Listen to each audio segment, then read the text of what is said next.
কোটা সংস্কার আন্দোলনে শিক্ষার্থীদের সঙ্গে শুরু থেকেই সমর্থন জানিয়ে এসেছেন জনপ্রিয় অভিনেত্রী আজমেরী হক বাঁধন।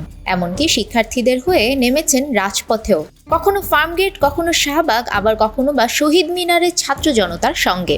এ কারণে সামাজিক যোগাযোগ মাধ্যমে বিদ্রূপের শিকার হয়েছেন, এমনকি হত্যার হুমকি পর্যন্ত পেয়েছেন রেহানা মরিয়ম নূর খ্যাত এই অভিনেত্রী। এ বিষয়ে বাঁধন বলেন, আমি যেদিন থেকে ছাত্রদের যৌক্তিক আন্দোলনে মাঠে নামি ওই দিন থেকেই আমাকে ফোনে, খুদে বার্তায়, ফেসবুকে মেরে ফেলার হুমকি দিয়ে আসছিল, অ্যাসিডও মারতে চেয়েছে। আমি ভয় পাইনি, কারণ একসঙ্গে আন্দোলনের দিনগুলোতে ছাত্রছাত্রীদের চোখে মুখে যে আগুন দেখেছি, আমি নিজেই তাদের কাছ থেকে সাহস সঞ্চয় করেছি।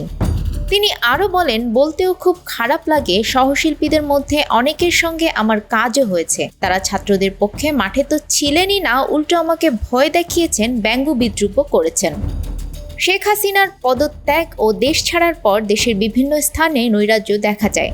এই প্রসঙ্গে জাতীয় চলচ্চিত্র পুরস্কারপ্রাপ্ত এই অভিনেত্রী বলেন, দেশ নতুন করে স্বাধীন হয়েছে। একদল আছে সন্ত্রাসী কার্যকলাপ জ্বালাও পোড়াও নিয়ে, আরেক দল আছে সম্পত্তি লুট করতে। এমন অন্যায়কে আমি সমর্থন করি না।